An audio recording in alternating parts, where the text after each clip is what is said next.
Bonjour à tous et bienvenue pour cette deuxième vidéo sur les micro-expressions. Si vous avez vu la vidéo précédente, si ce n'est pas le cas, je vous invite à le faire maintenant, vous savez que les micro-expressions elles ont été formalisées, structurées par le chercheur psychologue Paul Ekman. Paul Ekman a sorti en 1978 un ouvrage de référence où il a formalisé ce qu'il a appelé le Facial Action Coding System, qui a formalisé toutes les combinaisons, il y en a plus de 10 000, des muscles faciaux, et parmi ces 10 000, on en a 3 000 qui ont un sens, et parmi ces 3 000, on en a notamment 7 qui ont été identifiés comme des micro-expressions universelles, dont 3 qu'on a vues dans la précédente vidéo, la tristesse, la colère et la peur. Et aujourd'hui, je vous propose de découvrir les 4 micro-expressions suivantes. Et ce qui est intéressant ensuite, c'est de s'exercer à identifier ces micro-expressions dans la vie quotidienne pour comprendre comment, concrètement, ce que ressentent les gens et donc pouvoir s'adapter.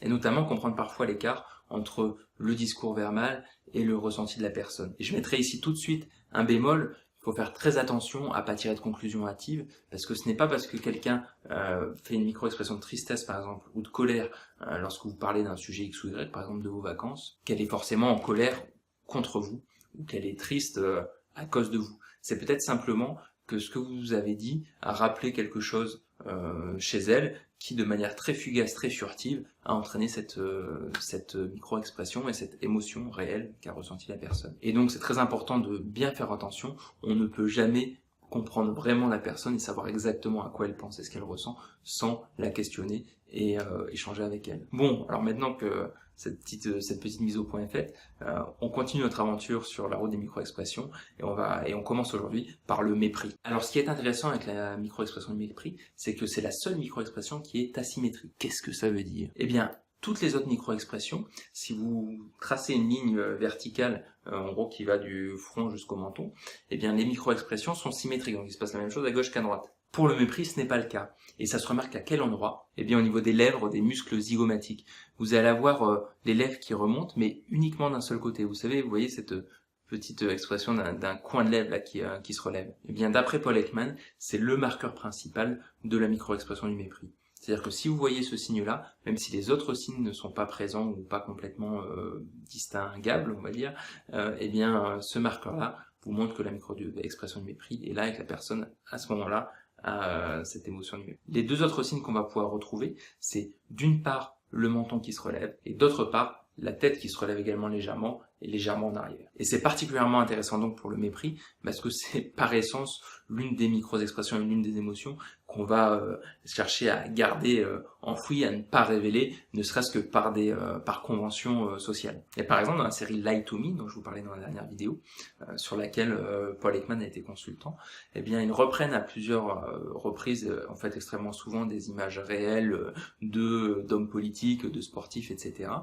Vous avez notamment cette expression de mépris, et c'est assez intéressant à voir parce que vous pouvez identifier la différence entre le discours verbal, ce que dit la personne, avec par exemple une maîtrise de soi, un discours très poli, voire ampoulé, et puis ces micro-expressions de mépris qui arrivent à certains moments du discours où on voit bien à ce moment-là le hiatus entre le discours, les mots utilisés et puis le ressenti de la personne. Bon, on va en terminer avec les micro-expressions négatives, sinon désagréables, avec la dernière micro-expression de cette catégorie, le dégoût. Alors la micro-expression du dégoût, elle a 4 éléments caractéristiques. La première caractéristique de la micro-expression du dégoût, ce sont les narines qui remontent. La deuxième caractéristique du dégoût, ce sont les muscles pyramidaux qui se contractent. Bon, en fait, c'est tout simplement les sourcils qui froncent. Le troisième élément dans cette micro-expression, il concerne le muscle de la houppe. Oui, je sais, vous êtes en train d'apprendre des mots extrêmement techniques et extrêmement intéressants pour votre vie de tous les jours. En fait, il s'agit tout simplement du menton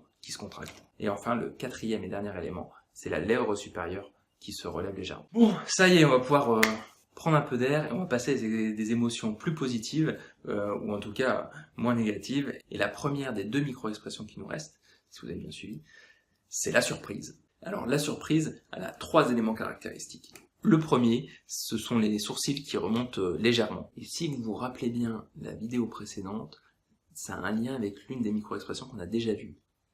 Est-ce que vous vous rappelez laquelle? Et effectivement, vous avez peut-être trouvé, c'est la peur. Et on peut se dire, c'est assez logique que, entre le fait d'être surpris et d'avoir peur, surtout au niveau de la micro-expression qui, je vous le rappelle, est extrêmement courte, hein, un quart de seconde, moins d'une seconde en tout cas, eh bien il y a un lien assez direct, parce que si on a peur, il y a aussi un élément de surprise dans cette peur, qui est instantané. Le deuxième élément caractéristique de cette expression de surprise, ça va être la bouche qui s'entrouvre légèrement. Et enfin, le troisième élément sont les yeux qui s'écarquillent de surprise. Et alors, je vais vous partager un petit conseil bonus qui vient du livre de Fabien Olicard, en l'occurrence sur comment s'entraîner pour détecter cette micro-expression. Il s'agit tout simplement de faire peur à vos amis et vos proches, pourquoi pas des gens que vous connaissez pas. En tout cas, jusqu'à ce que vous n'ayez plus d'amis ou que vous vous retrouviez en garde à vue. Bon, mais plus sérieusement, ce qui est intéressant encore une fois de se rappeler, c'est que la micro-expression de la surprise, en fait, elle est très fugace, entre un quart de seconde et une seconde. Donc si elle dure plus d'une seconde, c'est que c'est une expression faite de manière exprès, alors que ce soit pour marquer l'expression de surprise, marquer intentionnellement le fait qu'on était surpris d'une certaine information, etc. Ça peut être aussi pour montrer son implication dans un échange, une discussion, où on montre un intérêt sincère, on veut montrer qu'on est intéressé par la discussion en cours. Et ça peut être également pour prétendre ne pas être au courant d'une certaine information, vouloir dissimuler la connaissance qu'on a de certains éléments. Bon, on arrive au bout des micro-expressions. La dernière, pour garder le meilleur pour la fin, c'est tout simplement la joie. La joie se caractérise par 3 unités d'action. La première, ce sont les muscles des joues qui remontent. Vous savez, c'est un peu la différence entre un vrai sourire et un faux sourire. Dans un faux sourire, on va avoir les lèvres qui sourient, mais ici, on n'a pas ce plissement et cette contraction des muscles qui donne un visage complètement souriant. Le deuxième élément caractéristique de la joie, c'est justement donc les lèvres, le sourire, tout simplement. Donc la contraction des lèvres qui donne le sourire. Et le troisième élément, c'est justement donc le plissement des yeux qui va avec la contraction des joues et qui donne ce visage complètement souriant. Bon, c'est maintenant des experts des micro-expressions, des 7 micro-expressions universelles. Je vous les rappelle très rapidement.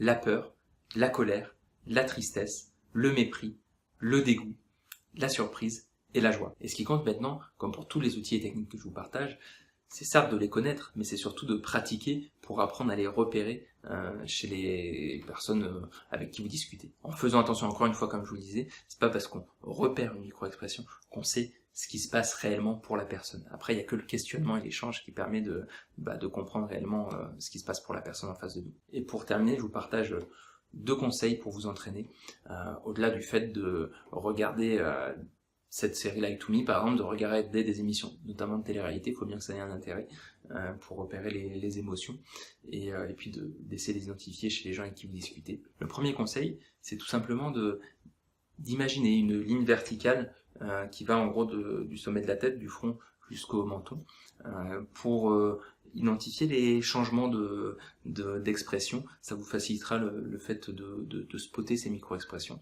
et vous distinguerez notamment pour le mépris, en quoi cette expression est différente parce qu'elle est asymétrique. Et le deuxième conseil, c'est au départ pas forcément de vouloir repérer toutes les unités d'action, tout ce qui se passe, parce que c'est pas possible. D'ailleurs, j'y arrive pas non plus moi-même, c'est pas le sujet. La question au départ, c'est plutôt d'identifier les changements, d'identifier ce qui se passe quand on observe quelqu'un et qu'on voit qu'effectivement il y a des changements fugaces au niveau du visage, au niveau des différents muscles.